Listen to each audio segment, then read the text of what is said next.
Assalamualaikum dear students, here is Kumail Haider and welcome to the octahedron chemistry classes. Last lecture में हमने Boyle's law को complete किया था बेटा। Basically हम गैस लॉ को पढ़ रहे हैं, गैस लॉस चैप्टर नंबर 2, ठीक है। और इसमें हमने बॉयल्स लॉ को कंप्लीट किया था। उसका एक छोटा सा टॉपिक रह गया था, that is the kinetic particle theory interpretation of the Boyle's law. तो वो हम आज कवर करेंगे और इसके साथ फिर हम चार्ल्स लॉ को आज पढ़ेंगे। तो स्टार्ट करते हैं बेटा आज का लेक्चर। हेडिंग है आज का, टाइटल है kinetic particle theory interpretation of Boyle's law. ठीक है, हम बॉयल्स लॉ को काइनेटिक पार्टिकल थ्योरी के जरिए कैसे इंटरप्रेट करेंगे, इसके लिए दो हेडिंग्स मैंने बनाया हुआ है बेटा। यहाँ पे एक तो effect of volume on pressure और दूसरा है कांस्टेंट टेम्परेचर। ठीक है, अब पहला जो हेडिंग हम पढ़ेंगे, effect of volume on pressure. इसका मतलब है कि जो वॉल्यूम का प्रेशर के ऊपर क्या इफेक्ट होता है, इसको समझने के लिए हम सपोज करते हैं कि बेटा ये हमारे पास एक सिलेंडर है, ठीक है, या एक यू कैन से कंटेनर है। सिंपल हम यहाँ पे कह रहे कि यहाँ पे हमारे पास एक गैस कंटेनिंग सिलेंडर है,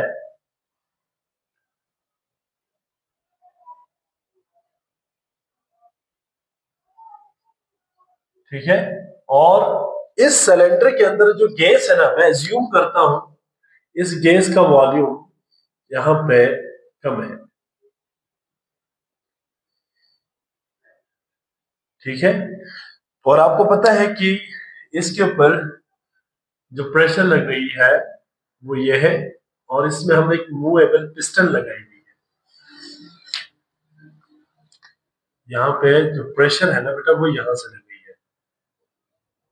कल हमने एक्सप्लेन किया था यहाँ पे डिटेल में कि बॉयल्स लॉ के मुताबिक देखिए प्रेशर बढ़ाएंगे तो वॉल्यूम कम होगा, और अगर वॉल्यूम प्रेशर कम करेंगे तो वॉल्यूम क्या हो जाएगा, ज्यादा हो जाएगा। अब यहाँ पे प्रेशर लग रहा है बेटा, यहाँ से प्रेशर लग रहा है, ठीक है। अच्छा जी, अगर वॉल्यूम कम हो, यहाँ पे मेरे स्टेटमेंट में लिखा हुआ है when a volume of a gas decreases, अगर वॉल्यूम गैस का डिक्रीज हो जाए, ठीक है, ऑब्वियसली अप्लाई करेंगे प्रेशर को तो वॉल्यूम डिक्रीज हो जाएगा। The molecule of a gas come close to each other, ठीक है। इस वजह से क्या हो जाएगा, जो मॉलिक्यूल्स, पहले देखिए गैस मॉलिक्यूल एक दूसरे से दूर दूर होता है, फार अपार्ट होता है, क्योंकि इनकी काइनेटिक एनर्जी ज्यादा होती है तो वह एक दूसरे से दूर दूर होता है, और इनके दरमियान इंटरमॉलिक्यूलर फोर्सेस नेग्लिजिबल होती है या नहीं होता, ठीक है। तो एज ए रीजन वो एक दूसरे से दूर दूर होता है। जब आप वॉल्यूम कम करेंगे ना तो गैस के पार्टिकल एक दूसरे के करीब आना शुरू कर देगा। अब यहाँ पे गैस के पार्टिकल जब एक दूसरे के करीब आ जाएंगे तो इन मॉलिक्यूल्स के लिए जगह कम पड़ जाएगा फ्रीली मूव करने के लिए, ठीक है। They have less space available to move all around, ठीक है। मूव करने के लिए उनको स्पेस क्या हो जाएगी, कम हो जाएगी। इस वजह से इनकी जो कोलिजन है ना बेटा, इनकी जो कोलिजन है आपस में टकराना, with the wall of the container टकराना, यहाँ पे क्या हो जाएगा, ज्यादा हो जाएगा। यहाँ पे वॉल ऑफ द कंटेनर के साथ इनकी जो कोलिजन फ्रीक्वेंसी है वो क्या होना शुरू हो जाएगा, ज्यादा होना शुरू हो जाएगा। अब यही पॉइंट यहाँ पे लिखा हुआ है कि therefore the frequency of a collision of a molecule with the wall of the container increases, ये इंक्रीज हो जाएगा। As a result there would be increase in the pressure and vice versa. अब इस वजह से क्या होगा, देखिए जब वॉल्यूम कम हुआ है तो वॉल्यूम कम होगा तो गैस मॉलिक्यूल का इस वॉल के ऊपर क्या होंगे, ज्यादा से ज्यादा फोर्स लगेगा, ठीक है। मतलब जाहिर बात है कोलाइड कर रही है ना, स्पेस कम है इनके लिए। जब स्पेस कम होगी तो ये वॉल ऑफ कंटेनर के ऊपर ज्यादा तेजी के साथ टकराना शुरू करेगा। एज अ रिजल्ट यहाँ पे क्या हो जाएगा, pressure of the gas molecule on the wall of the container, या force on the wall of the container क्या हो जाएगा, इंक्रीज हो जाएगा। अब यहाँ पे जो गैस का अगर हम बात करें ना बेटा, तो गैस की मैंने आपको कल भी प्रीवियस लेक्चर में भी बताया था कि इनका अपना कोई वॉल्यूम नहीं होता। वॉल्यूम का मतलब ये है कि volume means space available, space available to move freely, available to move freely. अब फ्रीली मूव करने के लिए इनके पास जब स्पेस कम हो जाएगी ना तो जाहिर बात है वो एक दूसरे के करीब आएगा, और करीब आने के बाद जब ये मूव करेंगे तो ये क्या करेंगे, आपस में भी टकराएगा, with the wall of container भी टकराएंगे। जब वॉल ऑफ द कंटेनर के साथ टकराती है तो ये क्या करता है, प्रेशर एक्सर्ट करता है। तो वॉल्यूम कम होने की वजह से क्या हो जाएगा, कोलिजन फ्रीक्वेंसी ज्यादा होगी, जिसके नतीजे में प्रेशर क्या होता है, इंक्रीज होता है। और इसका उलट क्या होगा, मिसाल के तौर पर अगर वॉल्यूम ज्यादा है तो स्पेस अवेलेबल उनके लिए ज्यादा हो जाएंगे फ्रीली मूव करने के लिए, तो कोलिजन फ्रीक्वेंसी भी क्या हो जाएगा गैस मॉलिक्यूल की वॉल ऑफ द कंटेनर के साथ कम हो जाएगी, जिसकी वजह से प्रेशर भी क्या हो जाएगा, कम हो जाएगा। ये बेसिकली क्या है बेटा, effect of volume on pressure है।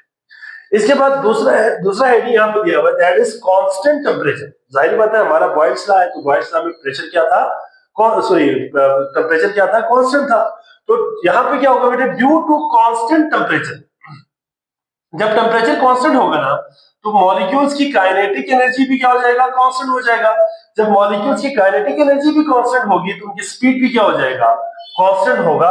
लेकिन अगर आप उनकी वॉल्यूम को इंक्रीज और डिक्रीज करते हैं या प्रेशर को इंक्रीज और डिक्रीज करते हैं तो इनकी कोलिजन फ्रीक्वेंसी क्या हो जाएगी, चेंज हो जाएगी। ठीक है, और जो वॉल्यूम की जो है चेंज के साथ इनकी कोलिजन फ्रीक्वेंसी चेंज हो जाती है। यही चीज मैंने यहाँ पे भी लिखा है। ठीक है, तो इस पॉइंट को भी आप लोगों ने याद रखनी है। ये अलग शॉर्ट क्वेश्चन बन सकता है बेटा कि explain the Boyle's law according to kinetic particle theory of according to kinetic particle theory. ठीक है, तो आप इस तरह से भी सवाल आ सकते हैं कि या explain the kinetic particle theory interpretation of Boyle's law, तो उसमें फिर आपने ये दो हेडिंग्स के साथ ये पॉइंट्स आपने मेंशन करना है। ठीक है, या ये बड़ा सिंपल सा था और ये बॉयल्स लॉ का एक हिस्सा था, पार्ट था आखिरी जो मैंने यहाँ पे डिस्कस किया।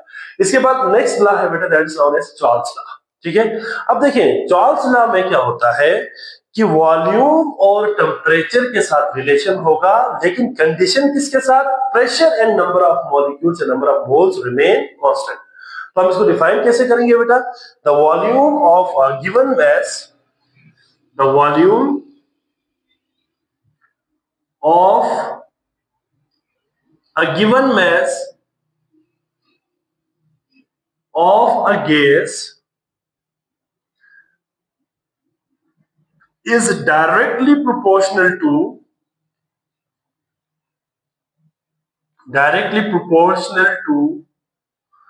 the absolute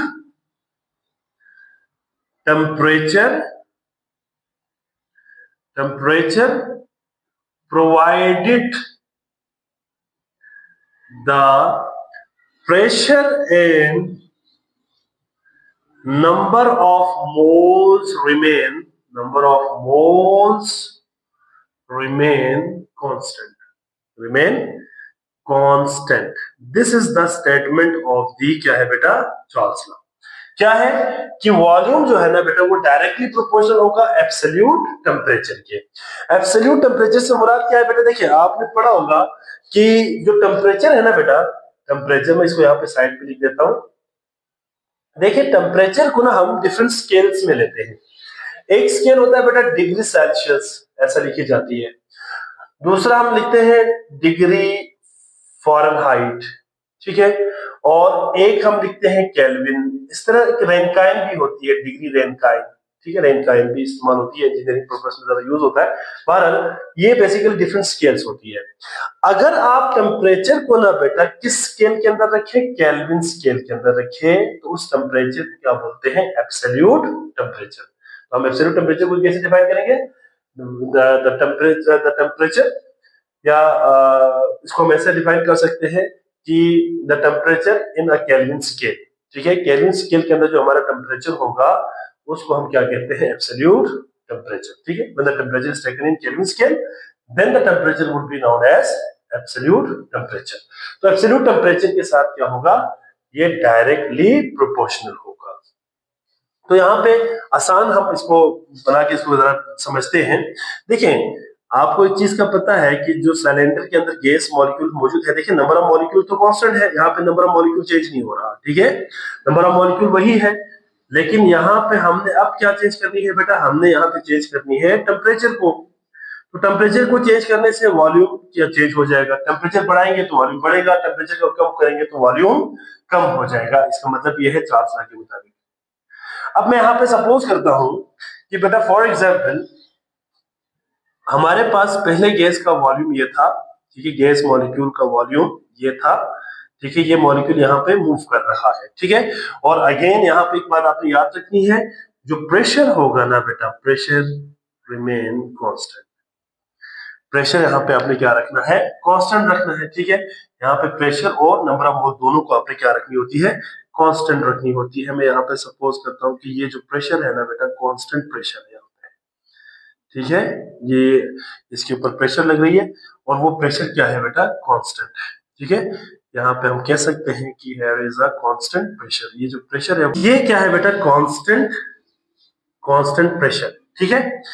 अब इस कांस्टेंट प्रेशर पे और नंबर ऑफ मॉलिक्यूल्स भी क्या है, नंबर ऑफ मोल्स भी क्या है, कांस्टेंट है। अब यहाँ पे अगर आप जरा देखें तो इसका जो वॉल्यूम है ना बेटा, यहां से लेकर यहां तक का जो वॉल्यूम होगा ना, वो होगा V1। इसको हम क्या कहेंगे, V1।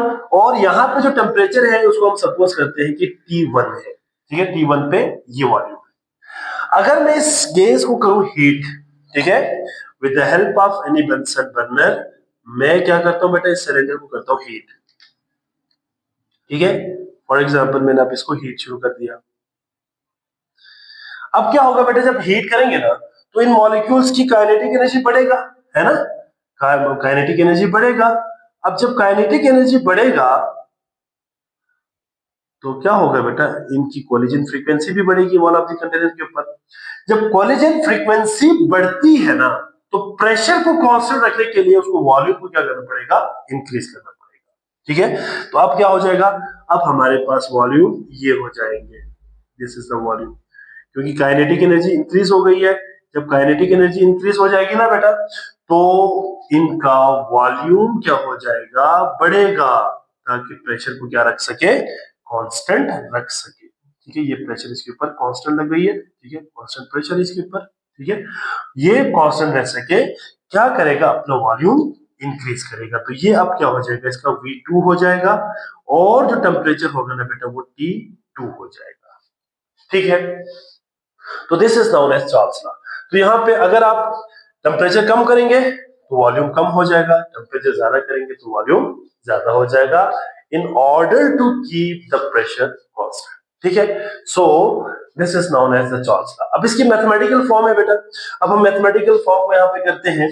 देखिए मैथमेटिकली कैसे करेंगे बेटा इसको, volume is directly proportional to absolute temperature, but किस पे बेटा, at a constant pressure and number of moles, इस पे, ठीक है। अब आपको पता है कि प्रोपोर्शनल आप अगर कांस्टेंट आते हैं तो V इज इक्वल टू क्या हो जाएगा, V इज इक्वल टू क्या हो जाएगा बेटा, K T। अब आपको पता है कि जब कांस्टेंट और वेरिएबल को हम अलग करेंगे, ठीक है, तो वेरिएबल T है और V है, इन दोनों को साथ रखिए, कांस्टेंट को अलग करें तो क्या हो जाएगा, T साइड पे जाके डिवाइड हो जाएंगे, V upon T is equal to K। ये आ गया बेटा mathematical form of Charles law. ये चार्ल्स लॉ की क्या है, मैथमेटिकल फॉर्म है। अब आपने एक चीज याद रखनी है कि इस मैथमेटिकल फॉर्म से ना हम चार्ल्स लॉ को एक और तरीके से भी डिफाइन कर सकते हैं, क्या है, ratio of volume to the temperature will always remain constant, ठीक है। तो हम इसको ऐसे भी डिफाइन कर सकते हैं, क्या है बेटा, कि ratio of volume to the temperature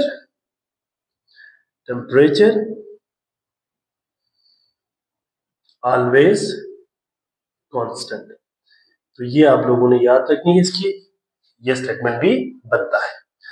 अब इसको मैं यहां पे करता हूं, मजीद जो फर्दर रहता है वो मैं यहां पे करता हूं बेटा, ठीक है। अच्छा जी, अगर हमारा चार्ल्स लॉ दो डिफरेंट अगर कंडीशंस के ऊपर हम देखें तो इफ V1 अपॉन T1 किसके बराबर हो बेटा, कांस्टेंट के बराबर हो, तो जाहिर बात है बेटा क्या हो जाएगा, V2 अपॉन T2 भी क्या हो जाएगा, कांस्टेंट के बराबर हो जाएगा। तो हेंस हम कह सकते हैं, hence V1 upon T1 is equals to V2 upon T2. This is the mathematical form, another mathematical form of the Charles law, and this equation is most commonly used to solve for numerical problems related to the Charles law. ठीक है, तो ये Charles law है बेटा, जिसमें volume का temperature के साथ डायरेक्ट रिलेशन है, ठीक है। तो ये आई होप सो इसमें कोई प्रॉब्लम नहीं होगा। इसके बाद चार्ल्स लॉ की काइनेटिक पार्टिकल थ्योरी इंटरप्रिटेशन है। इसमें भी वही बात बेटा यहाँ पे मैं रिपीट कर रहा हूँ, ठीक है, कि देखें पहला है effect of temperature on volume और दूसरा है बेटा कांस्टेंट प्रेशर। तो कांस्टेंट देखिए effect of temperature on volume क्या होगा इसमें, मैं पहले यहाँ पे रीड करता हूँ बेटा कि increase in the temperature will increase the kinetic energy of gas molecule. ये तो ऑब्वियस है ना, अभी मैंने आपको थोड़ी देर पहले बताया कि जब टेम्परेचर बढ़ाएंगे तो मॉलिक्यूल्स की काइनेटिक एनर्जी बढ़ जाएगा। जब मॉलिक्यूल्स की काइनेटिक एनर्जी बढ़ेगी ना बेटा तो the speed of particle also increase, ये भी स्पीड भी इंक्रीज हो जाएगा। और मेंटेन रखने के लिए बात बड़ा इंपॉर्टेंट है बेटा, to maintain the constant pressure, ये वाला पॉइंट, ठीक है, गैस मॉलिक्यूल को क्या करना पड़ेगा, volume of a container must increase to allow the particle move far apart from each other and vice versa। मतलब इसका ये है कि यहाँ पे जो भी आपको मैंने समझा दिया कि देखिए जब टेम्परेचर बढ़ाएंगे तो मॉलिक्यूल्स की काइनेटिक एनर्जी बढ़ेगा, जब मॉलिक्यूल्स की काइनेटिक एनर्जी बढ़ेगी तो इनकी कोलिजन फ्रीक्वेंसी बढ़ जाएगी, जब कोलिजन फ्रीक्वेंसी इंक्रीज होगा तो प्रेशर वहां पे बढ़ना स्टार्ट हो जाएगी गैस मॉलिक्यूल की। तो जो प्रेशर है ओवरऑल उसको कांस्टेंट रखने के लिए गैस को क्या करना पड़ेगा, अपने वॉल्यूम को इंक्रीज करना पड़ेगा। जब वो वॉल्यूम इंक्रीज करता है तो प्रेशर कांस्टेंट रहता है, ठीक है। तो आपको पता है कि प्रेशर क्या होता है बेटा, प्रेशर इज द, इसको अगर मैं यहाँ पे साइड पे लिख दूं, ठीक है, प्रेशर क्या होती है, is the force per unit area, ठीक है। फॉर एग्जांपल अगर हम सपोज करते हैं कि भाई फोर्स यहाँ पे लेट सपोज क्या हो रही है, फॉर एग्जांपल फोर्स यहाँ पे हो रही है 4 divide by area, for example 2 है, तो आंसर क्या आ गया 2। लेकिन अगर फोर्स बढ़ जाए, कोलिजन फ्रीक्वेंसी बढ़ जाए, 8 हो जाए और ये फॉर एग्जांपल 4 हो जाए, तब भी आंसर क्या आएगा 2 आ जाएगा। तो जो 2 है ये कांस्टेंट है ना, मतलब प्रेशर क्या है कांस्टेंट। इस चीज को कांस्टेंट रखने के लिए उसको क्या करना पड़ेगा, अपना एरिया बढ़ाना पड़ेगा, वॉल्यूम बढ़ाना पड़ेगा, ठीक है। तो वॉल्यूम जब बढ़ेगा ना बेटा, वॉल्यूम इंक्रीज होगा, ठीक है, तो फोर्स ज्यादा होने की वजह से, कोलिजन फ्रीक्वेंसी ज्यादा होने की वजह से, in order to keep the pressure constant क्या करना पड़ेगा, उसको वॉल्यूम इंक्रीज करना पड़ेगा, ठीक है। तो ये इसमें यहाँ पे हमने बात सीखी है। और आखिरी यहाँ पे लिखा हुआ बेटा कांस्टेंट प्रेशर, तो आपको यहाँ पे बताया हुआ कि वॉल्यूम ऑफ गैस चेंज होता है, वॉल्यूम को भी जो बात मैंने की है, वॉल्यूम चेंज हो जाएगा ताकि क्या कर सके बेटा, जो फ्रीक्वेंसी ऑफ कोलिजन, मॉलिक्यूल्स की फ्रीक्वेंसी ऑफ कोलिजन की जो इंक्रीज और डिक्रीज को बैलेंस रखने के लिए वॉल्यूम को चेंज करना पड़ेगा due to change in the temperature for keeping the pressure constant, ठीक है। और जो प्रेशर होता है वो कांस्टेंट रखने के लिए गैस मॉलिक्यूल को क्या करना पड़ेगा, अपना वॉल्यूम को चेंज करना पड़ेगा। क्यों, क्योंकि टेम्परेचर के बढ़ने की वजह से वहां पे क्या हो रहा है, collision frequency of the gas molecule increase हो रही है।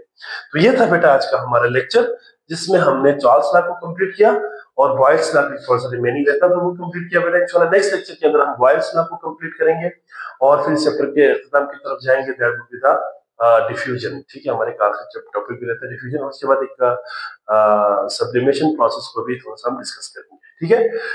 सो इसका एक स्क्रीनशॉट ले लिया आप लोग पहले। जी बेटा, आई होप सो अब तमाम बच्चों को समझ आ गए होंगे, ठीक है। आज का लेक्चर बड़ा सिंपल सा था, और अगर किसी बच्चे को कोई प्रॉब्लम है या कोई बात समझ ना आई हो तो बेटा आप अपने कमेंट सेक्शन में लाजमी क्वेश्चन करें, इंशाल्लाह मैं वहां पे आपको आंसर करूंगा, ठीक है। अपना बहुत सारा ख्याल रखिएगा, अल्लाह हाफिज।